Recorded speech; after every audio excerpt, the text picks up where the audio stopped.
Siguen visitando, en este caso hoy. Ahora mismo, hace minutos, hemos tenido un enlace con el templo, en inmediaciones del Templo de las Nazarenas. Y bueno, hay también pues alguna preocupación, interés sobre lo que va a ocurrir con el tema de misas, de visitas a templos. Hoy, por supuesto, o mejor dicho, este fin de semana es significativo al respecto. Y vamos a conversar de una iniciativa muy importante que es la de Resucita Perú. Pero antes le vamos a dar la bienvenida a Monseñor Pedro Barreto, arzobispo de Huancayo, por supuesto, cardenal del Perú. Y primero, Monseñor, muy buenas noches.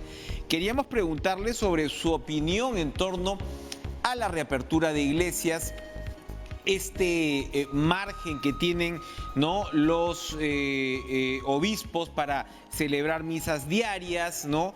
Y de todas maneras, pues este decreto supremo que nos hablan de matrimonios, bautizos y misas póstumas únicamente. ¿Deben ir los fieles? ¿No deben ir los fieles? ¿Cuál es su posición como cardenal en este punto? Y como le decía, acabamos de ver pues las imágenes en torno al Señor de los Milagros. Hay quienes definitivamente no se contentan con una visita virtual. Sí, es verdad, y buenas noches Buenas a noches. todos ustedes. Efectivamente, lo presencial, yo diría, es parte connatural de nuestras vidas en sociedad. Y también la expresión religiosa nos habla también de tocar, de ver, de sentir, de participar de los sacramentos. Y el sacramento de la Eucaristía es el principal sacramento y la mayor riqueza que tiene la Iglesia Católica. Pero tenemos que ser muy conscientes que en este tiempo tiene que primar sentido común, la prudencia y sobre todo la discreción, porque sabemos que no podemos expresar nuestra religión que está en el corazón de todos los peruanos. Efectivamente, a partir de los primeros días de enero, se van a aperturar los templos, pero con criterio, yo diría, de fidelidad a las normas sanitarias para cuidar nuestras propias vidas y la vida de los demás. Se abrirá de manera progresiva, yo insisto, cumpliendo exactamente las normas sanitarias. Tenemos el Señor de los Milagros hoy día 28 de octubre, era una procesión, yo diría, multitudinaria, pero tenemos que ser conscientes que el Señor de los Milagros, aunque su sagrada efigie no haya salido a las calles de Lima y de todas las ciudades del Perú, pero sí está presente, y esta es la mayor riqueza de nuestra fe. Por tanto, prudencia, discreción, y tenemos que cumplir las normas sanitarias para evitar los contagios. Cuéntenos, Monseñor, en su condición de arzobispo de Huancayo, por ejemplo, ¿cuál va a ser su criterio en lo que le cabe a usted? El criterio fundamental es dialogar con los mismos párrocos y Ok. estamos hablando de hace más o menos 6 meses, porque llevamos ya 7 meses de confinamiento y al principio pensábamos, bueno, ya podemos abrir en agosto, después conversando, no, la situación está complicada, en septiembre, en octubre, y ahora ya vemos la posibilidad de abrir los templos, pero no todos los templos, porque los mismos párrocos están preocupados porque viene una avalancha de gente que está ansiosa de estar en el templo, de participar en la Eucaristía, y con el 30% del aforo en los templos hace muy difícil poder controlar, pero vamos a intentar en algunos templos abrirlos y veremos poco a poco de ir abriendo mucho más si es que las condiciones sanitarias se dan. Efectivamente, Monseñor, hay que ir con mucho cuidado porque tenemos este espejo europeo, ¿no? Donde si bien los números ahora en algo nos están trayendo buenas noticias, la cantidad de casos activos, la cantidad de fallecidos se ha reducido de manera importante, por supuesto la transmisión de casos, se ve que sobre todo estas situaciones, ¿no?, de posibles aglomeraciones son las que en muchos casos han vuelto a incrementar o han traído la famosa segunda ola. Y con respecto a esto, yo quería conversar con usted de el estado de la iniciativa Pastoral Resucita Perú. Ya hemos tenido algún diálogo al respecto sobre el tema pues del oxígeno, que se constituyó pues en un drama, en una tragedia en realidad para el país. ¿Cómo han avanzado este tema de las plantas de oxígeno, de poder acceder a este elemento vital en estos tiempos? Bueno, en realidad ha habido un avance, yo diría, muy importante, porque aquí en Junín, como en otros lugares, todos los hospitales de Minsa tienen plantas de oxígeno, cosa que no tenían hace 6 meses. Entonces estamos en ese avance, pero Resucita Perú ahora no busca tan solo solucionar el problema del oxígeno, sino de combatir la pandemia del COVID-19 de una forma científica, apoyando la estrategia nacional del Poder Ejecutivo. Esta Comisión de Salud Integral que preside la doctora Teresa Ochoa de la Universidad Peruana Cayetano Heredia, y juntamente con otros médicos y con otros especialistas, están en diálogo ya con el Poder Ejecutivo. Y aquí esto es un buen avance, porque la sociedad civil organizada se siente que no solamente es escuchada por el Poder Ejecutivo, sino que el Poder Ejecutivo está tratando de coordinar, de sistematizar, porque este primer objetivo frente al COVID-19 tiene que estar muy unido a la estrategia nacional que el Poder Ejecutivo, Minsa, el Premier y el Ministro de Defensa están liderando. Esto es una satisfacción muy grande, porque hace un mes escuchábamos de diversos sectores que el Poder Ejecutivo no nos escucha, pero ya hay un cauce de diálogo, que el único, yo diría, beneficiado es el Perú.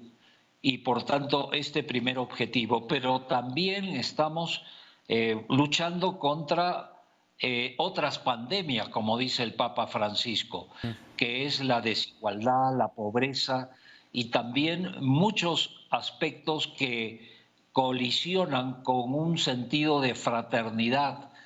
El Perú es un país que se merece mayor unidad entre todos los que conformamos la sociedad peruana.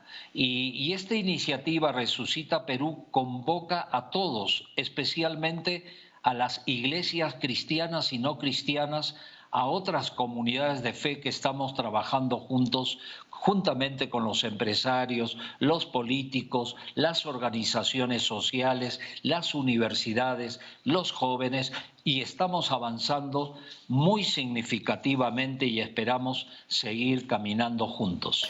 La desigualdad efectivamente no es una pandemia, como usted señala, como el Papa lo ha señalado, que se sufre especialmente en una situación tan terrible como la del coronavirus, donde claramente, ¿no? En muchísimos casos quienes menos tienen pues son los más perjudicados, y lamentablemente en muchos casos también las víctimas mortales. No quiero dejar pasar la ocasión, monseñor, para de todas maneras inquirir por su opinión en torno a la otra declaración que hizo el Papa los últimos días sobre la unión civil. Fue muy comentada a propósito de este documental Francesco, que se estrenó en el Festival de Cine de Roma, sobre todo porque acá en el Perú también estamos en un momento en el cual precisamente el Tribunal Constitucional dentro de pocos días va a discutir un caso trascendente sobre la materia. ¿Cuál ha sido su interpretación de estas declaraciones del Papa? Bueno, las declaraciones del Papa las hizo hace un año. El documental recién se ha presentado, y el Papa Francisco respondió diversas preguntas de este ruso que hizo el documental.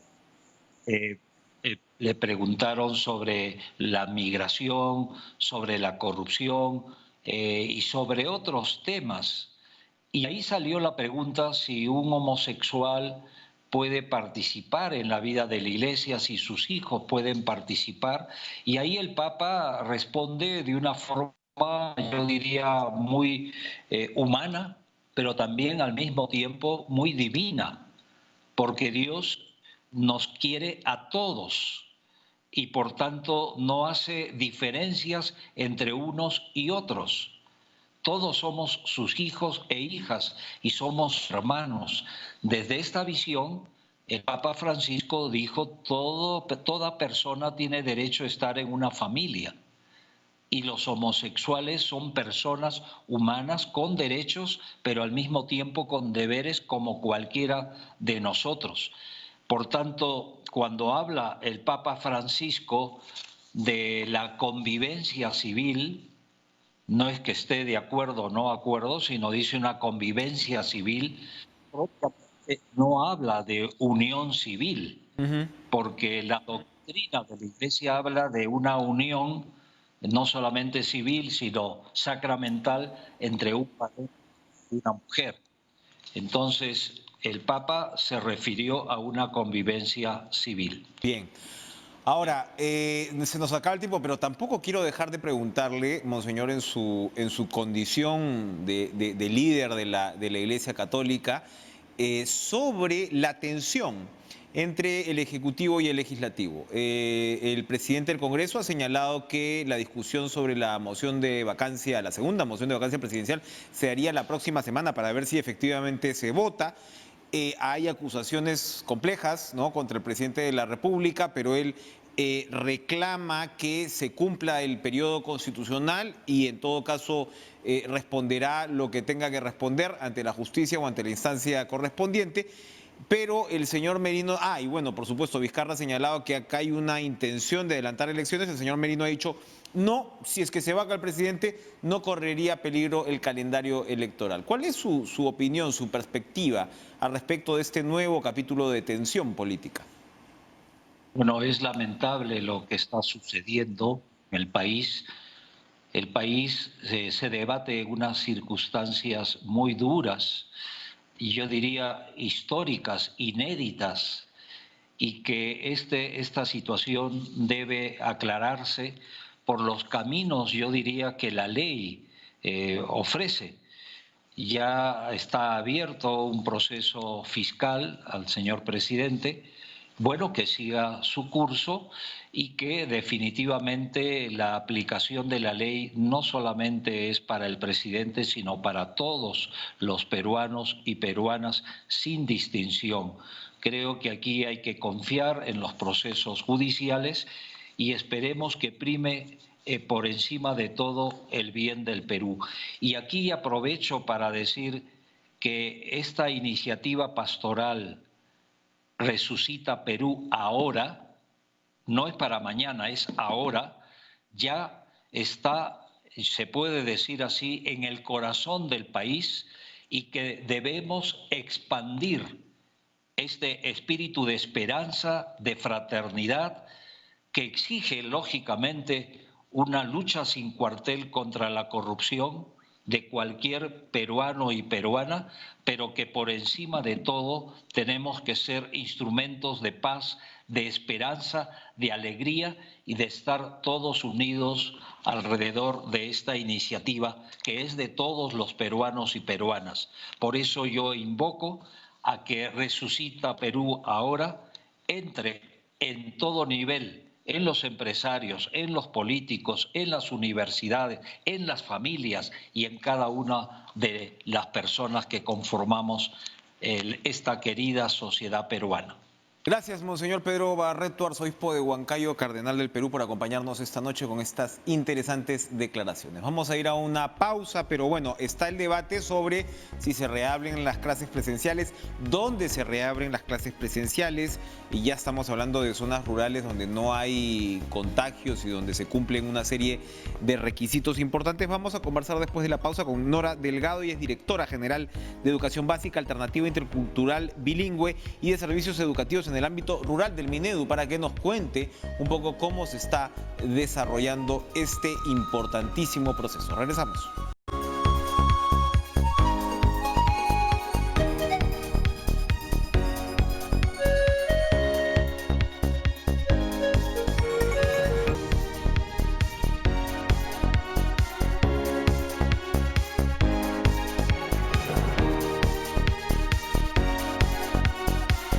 Hay un debate en marcha sobre el retorno a las aulas. Tenemos países, por ejemplo, como Francia, donde que se está regresando al confinamiento. De hecho, no, los números no los acompañan, son particularmente dramáticos, ¿no? Pero de hecho, en Francia se están dejando las escuelas todavía funcionando.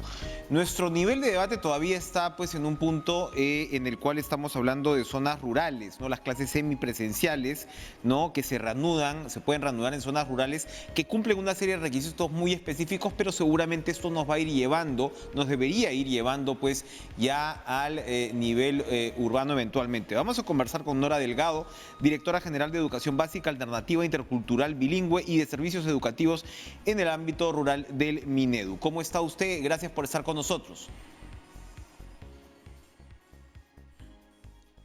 Tenemos problemas, parece ser, con el audio, no estamos recibiendo la señal. Señora Delgado, ¿nos escucha? Parece ser que tenemos problemas con el audio. Vamos a tratar de solucionar este impasse, como les digo. Pues es un debate que está abierto. Presentábamos una nota incluso en el noticiero donde algunos padres de familia, y hay testimonios de niñitos, de niñitas, que como nunca, pues uno ve que quieren regresar al colegio, y es lógico, ¿no? Después de 7, 8 meses, ¿no? Sin poder volver a su colegio, extrañan, por supuesto, no solamente la modalidad presencial, que es, como lo decíamos con el Monseñor Barreto, para los casos de los feligreses, irreemplazable en realidad, ¿no? Aunque ayude la tecnología, para los niños puede ser todavía más complicado por el aspecto importante, además que tienen que ver pues con los compañeros de clase, con el propio contacto de la enseñanza presencial. Entonces, evidentemente el debate está abierto porque hay padres que están temerosos, como lo veíamos en este reportaje, padres que, si bien los niños quieren volver al colegio, ellos son mucho más reticentes. Pero tenemos ya estas experiencias, como les decía, donde se cumplen unos requisitos muy puntuales y muy estrictos para el caso de los sectores rurales, ¿no? En el sentido que tienen que no haber tenido contagios pues durante un buen tiempo, donde la situación esté completamente controlada. Y ahora sí nos enlazamos con Nora Delgado, como repito, directora general de Educación Básica, Alternativa, Intercultural, Bilingüe y de Servicios Educativos en el ámbito rural del Minedu. Ahora sí, ¿cómo está? Estábamos hablando precisamente de los, a veces, de los gajes, ¿no? De la actividad que no es presencial. Y precisamente los niños, o muchos niños, quieren volver a clases. ¿Cómo se está llevando a cabo el proceso en el ámbito que usted encabeza, que usted dirige? Buenas noches. ¿Qué tal, Enrique? Buenas noches. Bueno, para comentarte que a nivel del Ministerio de Educación nosotros hemos aprobado un habilitante normativo, que es la Resolución Ministerial 430, que promueve justamente las condiciones para poder garantizar un retorno seguro a la semipresencialidad en las zonas rurales. Estas condiciones que nosotros hemos identificado pasan por indicadores que estén relacionados a salud, a temas de infraestructura, a temas de seguridad también del propio docente. En cuanto a temas de salud, necesitamos de que la institución educativa de zona rural se encuentre ubicada en una provincia donde no se haya dispuesto el aislamiento social obligatorio. Esa es una de las primeras condiciones. La segunda es que la institución educativa se encuentre en un distrito en la que la tasa de los casos nuevos de COVID no sean menores a 1 por cada 1.000 habitantes en el distrito. La tercera condición está referida a 0 casos de deceso del COVID en el distrito, sobre todo teniendo en cuenta la información de 3 semanas anteriores a la apertura del servicio educativo semipresencial. Asimismo, las instituciones educativas que van a desarrollar el servicio semipresencial, los maestros, los docentes y los directores, tienen que hacerse un despistaje del COVID 3 días antes de ingresar a las instituciones educativas rurales, justamente para garantizar el tema de la protección no solamente de la comunidad, sino también de los propios maestros. Y aquellos maestros que están considerados como personas en riesgo, ellos van a seguir desarrollando sus procesos con trabajo remoto. Solamente los que se encuentran sanos, maestros que están sanos, habilitados, pueden desarrollar el servicio presencial. Y al mismo tiempo hay otro factor importante que necesitamos desarrollar, que es la legitimidad social. La comunidad donde se encuentra la institución educativa, los padres de familia, los líderes, las organizaciones indígenas, o las que pertenecen a pueblos originarios deben estar de acuerdo con el proceso de presencialidad y aportar, obviamente, con la comunidad educativa para garantizar todas las condiciones para el tema.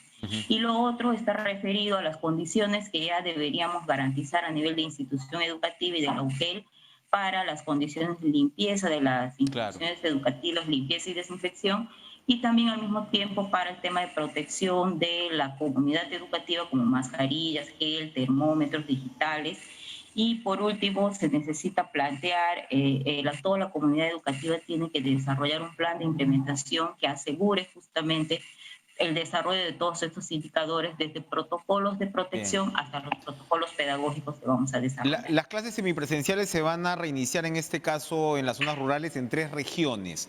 ¿Cuál es el universo posible de alumnos que podrían estar entonces entrando en este proceso? En realidad hemos empezado el proceso con 3 regiones, ahora se están sumando más. Estamos brindando una asistencia técnica personalizada, se podría decir, a cada dirección regional de la SUGEL. Son aproximadamente 9 regiones y actualmente se encuentran en proceso de aprobación 221 instituciones educativas que tendríamos que ir identificando si cumplen todas las condiciones para que se puedan aperturar en las siguientes semanas. Cuando hablamos de semipresencial, usted ha hecho la tingencia con respecto a determinados profesores que puedan estar o en riesgo o que obviamente tienen que estar sanos. Pero cuando hablamos de semipresencial, ¿es que hablamos de jornadas completas para los alumnos? Sí, este año 2021 es un año atípico. El proceso pedagógico que vamos a desarrollar con el proceso de reapertura estamos hablando de una semipresencialidad en la que combinamos clases presenciales con clases también que se van a seguir dando de manera complementaria con la remota.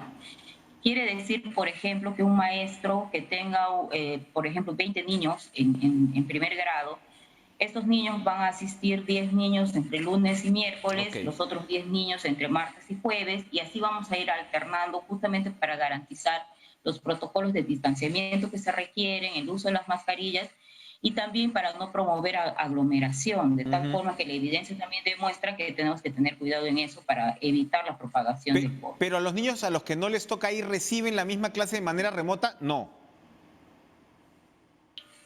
Que no les toca ir, perdón, no entiendo. O sea, están repartidos en días distintos, ¿no?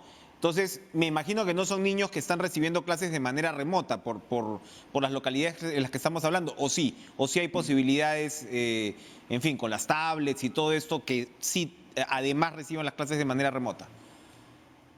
Son diversos escenarios. Hay escenarios donde los niños recién se van a conectar, recién van a acceder porque no ha habido ningún tipo de conectividad. Hay otros escenarios en donde solamente están accediendo a través de la radio, otros que van a tener tablets. Entonces, la propuesta pedagógica lo que complementa es el canal de comunicación de Aprende en Casa con el desarrollo de las experiencias de aprendizaje que el docente puede desarrollar de manera presencial en estos turnos alternos que acabo de comentar. Muy bien, vamos a ir a una pausa, pero vamos a regresar a a la señora Nora Delgado sobre, están manejando este proceso digamos, de manera tan controlada como debe ser, pero en algún momento esto seguramente se va a discutir ya para las zonas urbanas. ¿Cómo caminaríamos en esa dirección? Volvemos después de la pausa.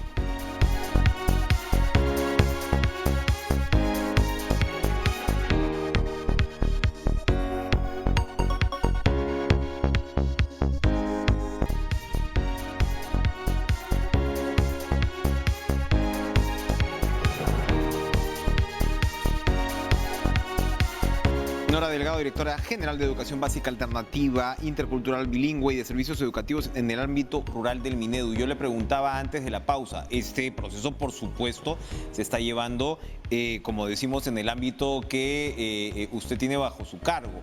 Pero, ¿cómo vamos a ir ya pensando en llevar esta experiencia que por lo que veo hasta ahora camina bien, ¿no? A pesar de seguramente pues la diversidad de escenarios que usted advertía, hacia el tema ya urbano? ¿Cómo va viendo el Minedu esta situación? Bien, en realidad nosotros vamos evaluando el tema, todo va a depender de la situación epidemiológica que pueda tener cada uno de los contextos, sobre todo el contexto urbano. Para que nosotros podamos sacar esta norma, hemos desarrollado un proceso de articulación y coordinación con el Ministerio de Salud, con la Dirección de Epidemiología, y para poder desarrollar los procesos de semipresencialidad en contexto urbano, de la misma manera vamos a tener que tener en cuenta los indicadores de salud. Sin embargo, ya estamos preparando los protocolos pedagógicos y el protocolo de bioseguridad que se tendría que tener en cuenta para esos contextos. Muy bien, vamos a estar entonces muy pendiente. En el caso de la encuesta Ipsos, el 59% cree que clases escolares en el 2021 deberían ser ya presenciales. Gracias, Nora Delgado, funcionaria de SUNEDU, por acompañarnos esta noche. Vamos de inmediato a enlazarnos con el especialista en salud pública, exministro de Salud, Víctor Zamora, para poder sondear, otear el horizonte de la pandemia en nuestro país, porque si bien nunca, y eso hay que siempre repetirlo, y usted siempre lo repite en cada espacio en el que aparece, doctor Zamora, gracias por estar con nosotros, nunca hay que bajar la guardia. Hay noticias que resultan en medio de todo alentadoras. ¿Cómo observa la evolución de la pandemia? Yo veía unas estadísticas que me llamaban mucho la atención, por ejemplo, en el caso, valga la redundancia, de los casos activos. Llegamos, me parece, a un pico casi de 170.000 casos activos, casi como en agosto, y esto se ha reducido como a 40 y pico mil ahora, que yo creo que es un indicador muy alentador, repito, porque por lo general uno suelta todos los casos que has tenido hasta ahora, pero evidentemente otra cosa es la gente que actualmente pues está infectada. ¿Cómo está usted? Gracias por estar con nosotros. No, muchísimas gracias por esta oportunidad. Efectivamente, como tú lo señalas, el país ha pasado por un momento muy duro y muy largo, y hoy podemos disfrutar de un reposo. Es cierto que tenemos todavía cerca de 1.200 personas en cuidados intensivos, cerca de un poco más de 3.000 personas todavía hospitalizadas, y todavía reportamos algunos fallecimientos, pero nada es comparable con la noche negra que hemos vivido en los meses de julio, agosto, el pico más alto, y está en nosotros poder mantenerlo así. Está en nosotros en seguir las reglas que otros países, al haberlas abandonado, hoy día están pagando el precio altísimo de la segunda ola, ¿no? Casi toda Europa, Estados Unidos está en su tercera ola, y algunos países incluso sus economías se ven seriamente comprometidas porque han tenido que tomar medidas extremas. Australia recién está abriendo su economía para poder defender la salud de su población. En América Latina la cosa es ciertamente de claroscuros. Argentina la está pasando muy mal. Colombia, a pesar de las medidas de cuarentena, todavía tiene una epidemia muy activa. Ecuador ha tenido un rebrote en su mortalidad. México está sincerando sus números y aparenta ser una epidemia más grande de la que ellos reportaban normalmente. Felizmente el Perú no es así. El Perú desde mayo reporta todos los casos, absolutamente todos los que tenemos, positivos, negativos, los fallecidos sospechosos, etcétera, todos están en nuestra página web, y hoy día con certeza podemos decir que la primera ola ha pasado, pero hay que prepararnos. Bien, ahora, efectivamente, cuando hablamos de este tema de surfear, ¿no? Estas olas con mucho cuidado, lo he visto usted comentar sobre el tema de las playas. Acabamos de conversar con el cardenal Barreto sobre el tema de las iglesias, que son todos estos factores que hemos ido viendo que definitivamente tuvieron, en el caso de Europa, lo que llaman el ocio, ¿no? O sea, restaurantes, bares, ¿no? Que todos están cerrando. Francia está entrando, como usted señala, además a un confinamiento, otra vez, ¿no? Entonces, uno tendría cierta, a pesar de nuestras limitaciones, ¿no? A pesar de nuestras limitaciones, uno tendría cierta esperanza también, en el sentido que en el Perú nunca se llegaron a abrir de par en par estos sectores, digamos. Bueno, una cosa que he aprendido y que creo que muchos de nosotros estamos aprendiendo es a no hacer afirmaciones categóricas. Sí, claro. Estamos ni siquiera en el segundo tiempo de este partido, estamos en la mitad del primer tiempo y estamos aprendiendo muchísimo porque Europa ya se creía controlado y de pronto Francia está cerrando, Inglaterra está en no solamente un problema económico y social, sino también político. Hay una crisis enorme política en Inglaterra. Italia tiene ya resistencia a las medidas de control social. Estados Unidos, su votación depende de esta epidemia. Entonces, mira, bien interesante, Nueva York tiene la misma población que Lima, pero registra más personas fallecidas que todo el Perú, según nuestra data oficial.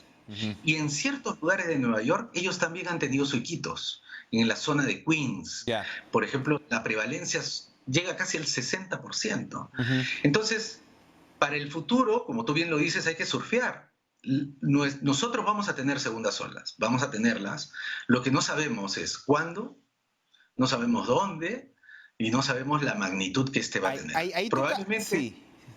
Sí. No, ahí toca un tema súper interesante cuando habla de la prevalencia, porque en el caso peruano hasta ahora, bueno, se van a anunciar los resultados de este estudio de prevalencia. Los resultados preliminares nos hablan, me parece, el 35%, según lo que ha dicho el primer ministro. Se han movido entre 35 y 40%. Yo sé que el tema, obviamente, el concepto de inmunidad de rebaño es una muy mala palabra, pero es distinto, pues, tener un 35% de personas que hayan sido infectadas o 40% que los porcentajes bajísimos que, a pesar de las víctimas mortales, hemos visto todavía en España. Y ahora que usted habla de los Iquitos, sería interesante saber en Lima si es que tenemos espacios, digamos, de mayor concentración, donde se puede haber generado un nivel mayor de inmunidad, ¿no? O sea, deberíamos entrar a data más específica. Pero no cabe la menor duda. En el caso de Lima tenemos historias distintas si uno habla de San Juan del Lurigancho y si uno habla de Miraflores. De hecho, en Miraflores hace 2 o 3 semanas hemos visto un repunte de casos, porque justamente hay una gran población que ha podido mantenerse en sus casas durante largos periodos de tiempo. Y tienen delivery, tienen su internet, tienen agua, tienen jabón, pueden mantenerse en confinamiento. De repente pueden hacer teletrabajo, pueden hacer sus transacciones vía su banca electrónica. En cambio, otra historia es en San Juan de Miraflores o en San Juan del Lurigancho, donde el 70% de las personas tiene que salir a trabajar al día a día. Una proporción importante no tiene refrigeradora. El servicio de internet no es de la misma calidad. La penetración de la banca en esos lugares solamente alcanza a 1 de cada 4. Entonces se hace muy difícil en San Juan de Lurigancho, San Juan de Miraflores, mantenerte confinado. Y uno dice, bueno, que salgan un ratito al espacio público. Dime, la cantidad de espacio público en Miraflores triplica, cuatriplica lo que hay en San Juan de Lurigancho. Por eso es que, naturalmente, las personas, después de este largo periodo de incertidumbre, de estrés, de depresión inclusive, muchas personas van a buscar su gran espacio de esparcimiento, la playa. Y la playa va a ser difícil de controlar, difícil. Pero no es posible tampoco tener a la gente por ese lado, claro. Indefinidamente. Los seres humanos somos gregarios, somos sociales y vamos a buscar espacios de socialización. Perdón, vamos a tener que desarrollar políticas de verdad, pues, de control de aforo, de pedagogía con la ciudadanía. Usted ha advertido mucho que el riesgo va a estar centrado, incluso más que en la playa, en el transporte público para estos casos, ¿no? Entonces ahí vamos a tener que hilar fino. Pero por supuesto, no es igual un centro comercial donde no te dejan entrar a los niños, ni puedes llevar a tu mascota, tampoco puedes llevar alimentos. Adentro hay baño, agua, jabón, te ponen alcohol, gel, te hacen control de aforo, tiene las flechas que te dicen por acá pasa y por ahí. La playa no. La playa no hay control de aforo, no hay baños, no hay agua. Nadie te pone alcohol. Vas a ir con tus niños, eventualmente con tus mascotas. ¿Y cómo vas a ir? Vas a ir en el transporte público, y la mayor parte del transporte público de Lima metropolitana es informal, no sigue los protocolos. A la playa vamos a ir perro, pericote y gato, como se dice, todos juntos en nuestro micro, y probablemente los microbuses, los cúster, los buses sean enormes focos de contagio antes de llegar a la playa. Bien, ahora, doctor Zamora, la Procuraduría lo quiere incluir a usted en la investigación por la compra de pruebas rápidas. Hay un debate en torno a la compra de pruebas rápidas. Yo siempre recuerdo, además, que cuando usted accede al ministerio y al César lo que es del César, usted introduce con mucha fuerza el tema de las pruebas, que no se le había dado tanta bola antes y que era, como ya sabemos, fundamental. Pero en el camino ha habido todo ese cuestionamiento en torno a las pruebas rápidas en contraste a las moleculares. ¿Cuál es su opinión ahora del tema? Bueno, en primer lugar, el informe o el reporte que hace o la solicitud que presenta el ex procurador Amado Enco es equívoco en el sentido de los tiempos. La decisión sobre las pruebas rápidas fue tomada antes que la decisión de la compra, el proceso de compra y las órdenes de compra, todas fueron realizadas antes de que yo fuese designado ministro de Salud. Cuando yo soy designado ministro de Salud y tomo el juramento, ya esas pruebas habían sido compradas. Frente a la población y, y ante un aumento de casos brutal, nosotros teníamos 20.000 pruebas en el almacén, pruebas moleculares, las mejores, 20.000, y un solo laboratorio para poder procesarlas, para un país de 33 millones de peruanos. Teníamos pruebas rápidas compradas días atrás y teníamos que tomar una decisión. Había que usarlas. Hay que usarlas. Y posteriormente yo tengo que sacar las guías técnicas para decirle a los profesionales de la salud, médicos, enfermeras, tecnólogos, todos los que hemos trabajado en el primer nivel, cómo se usan. Tengo que sacar una guía técnica. El procurador dice que esas guías técnicas sirvieron de base para la compra realizada un mes anterior. Yo creo que ha habido una equivocación por parte del procurador Amado Enco en los tiempos que hace referencia en su documento y ciertamente se va a aclarar. Yo no tuve ninguna participación en la compra, usamos lo que teníamos y mientras, durante toda mi gestión construimos capacidades de un laboratorio. Cuando yo salí del ministerio dejamos 20 laboratorios públicos. De 500 pruebas día, pasamos a 8.000 pruebas día. Y de 20.000 pruebas que yo encontré en el almacén, entregué a mi sucesora cerca de 400.000 pruebas moleculares para ser utilizadas y se están utilizando. Perfecto, el repaso. Vamos a regresar con el ministro, ¿no? Para el exministro, para una preguntita más, porque ojalá no tengamos que decir tras cuernos palos, porque ahora tenemos la presencia, después de tanto tiempo en el Perú, de la difteria. Todavía son casos muy puntuales, pero vamos a regresar con Víctor Zamora para que también nos cuente su opinión sobre esta materia. Volvemos.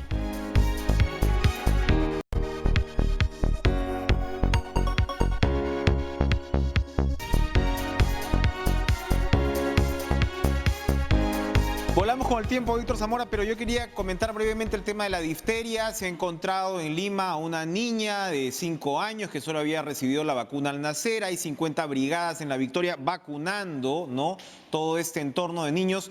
¿Qué tan preocupados deberíamos estar ante esta noticia? Bueno, en primer lugar, yo felicito a los que han hecho el diagnóstico. Es una enfermedad rarísima en estas alturas del siglo XXI y la rapidez con la que están bloqueando este caso. Y es importante que lo bloqueen porque es una enfermedad muy contagiosa. Era la primera causa de mortalidad infantil hace muchísimos años, antes que se descubriera la vacuna y también su tratamiento. Y hay una generación en riesgo. En el 2016, cerca de 31% de los niños que nacieron en el 2016 no recibieron el total de sus vacunas. Por lo tanto, tenemos una población de esa cohorte que puede estar en riesgo de contraer esta enfermedad. No tenemos el toxoide, la antitoxina en Perú, la tenemos que importar, así que es mejor controlarla. Y creo que el Ministerio de Salud ha actuado con rapidez. Perfecto. Víctor Zamora, muchas gracias por acompañarnos esta noche en Cara a Cara. Gracias a ustedes también por estar con nosotros. Y bueno, seguimos en la tónica. Sigan ustedes en la programación de TV Perú, sigan con Cuerpo Médico y nos reencontramos mañana con más. Que tengan una excelente noche de miércoles.